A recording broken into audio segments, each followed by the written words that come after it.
warahmatullahi wabarakatuh. Kami dari kelompok Cloudbread akan mempresentasikan proposal dari rancangan desain yang kami buat, yang kami namakan Bantunet. Latar belakang. Masalah kelaparan di Indonesia masih serius.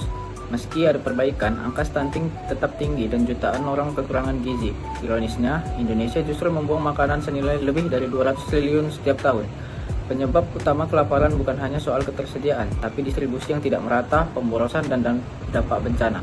Untuk itu, dibutuhkan solusi inovatif. Bantunet hadir sebagai platform digital yang menghubungkan donatur makanan, pakaian, dan uang dengan penerima manfaat dengan fitur pelaporan, pelacakan, dan edukasi. Bantunet bertujuan mengurangi pemborosan dan membantu menurunkan angka kelaparan secara cepat dan tepat sasaran. Tujuan yang dicapai. Tujuan kami membentuk Bantunet adalah untuk menjembatani donasi digital secara efektif antara donatur baik individu, restoran, atau toko. Dengan penerima bantuan makanan, pakaian, dan uang, kami ingin menciptakan ekosistem berbagai yang mudah diakses, transparan, dan tepat sasaran. Selain itu, Bantunet juga bertujuan memberdayakan komunitas penerima manfaat dengan memberikan akses lebih luas terhadap kebutuhan dasar. Melalui fitur penjemputan dan penyaluran, aplikasi ini juga membantu mengurangi limbah dan memberi dampak langsung bagi masyarakat prasejahtera. Hasil yang akan dicapai. Hasil utama yang ingin kami capai adalah meningkatkan donasi yang tersalurkan langsung dengan tepat sasaran. Bantunet memastikan setiap bantuan, baik barang maupun uang, dapat dipantau secara transparan oleh donatur, sehingga mendorong kepercayaan dan partisipasi lebih luas dari masyarakat. Dalam jangka panjang, kami berharap Bantunet bisa menjadi pelopor gotong royong digital di Indonesia, menciptakan dampak sosial berkelanjutan, memperkuat solidaritas, dan membantu mengatasi masalah kelaparan secara lebih sistematis. Selanjutnya, metode yang digunakan dalam pengembangan aplikasi Bantunet yaitu design thinking. Design thinking adalah pendekatan pemecahan masalah yang bersifat kognitif, kreatif, dan praktis, dengan fokus utama pada kebutuhan manusia sebagai pengguna. Metode ini mendorong kita untuk berempati, menentang asumsi, dan mendefinisikan ulang permasalahan guna menghasilkan solusi yang relevan dan bernilai. Proses ini terdiri dari 5 tahapan, yaitu empathize, define, ideate, prototype, dan test.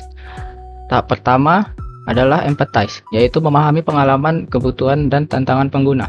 Kami menggunakan empathize map untuk melihat dari berbagai sisi apa yang mereka lihat, dengar, pikirkan, rasakan, dan lakukan. Contohnya, dari wawancara dengan pengguna bernama Suci, kami menemukan bahwa ia tergerak membantu karena melihat berita kelaparan dan kemiskinan. Ia merasa puas saat bisa berdonasi walaupun hanya sedikit. Tapi, ia juga merasa ragu tentang bantuan apa yang paling dibutuhkan. Dari sini kami menyimpulkan, pain, perasaan ragu karena tidak tahu bantuan apa yang tepat. Gain, rasa puas dan bermakna saat berhasil membantu dengan donasi. Tahap kedua adalah define, yaitu merumuskan masalah utama berdasarkan data empati. Tujuannya adalah membuat problem statement yang jelas dan fokus pada kebutuhan pengguna.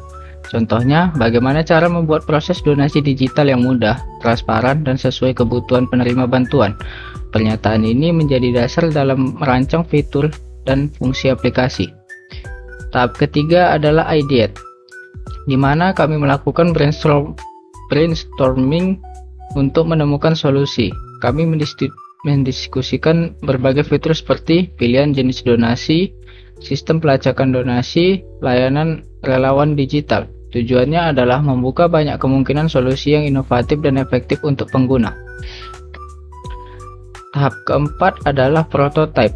Di sini kami mulai mewujudkan ide menjadi desain visual dan rancangan awal aplikasi. Kami membuat tampilan ikon dan fitur inti agar pengguna bisa membayangkan dan mencoba aplikasi sebelum dikembangkan sepenuhnya. Prototipe ini membantu untuk melihat apa yang perlu diperbaiki sejak awal. Tahap terakhir adalah tes. Prototipe yang dibuat diuji langsung ke pengguna. Dari tahap ini kami mendapatkan umpan balik nyata tentang fungsi, tampilan, dan pengalaman pengguna.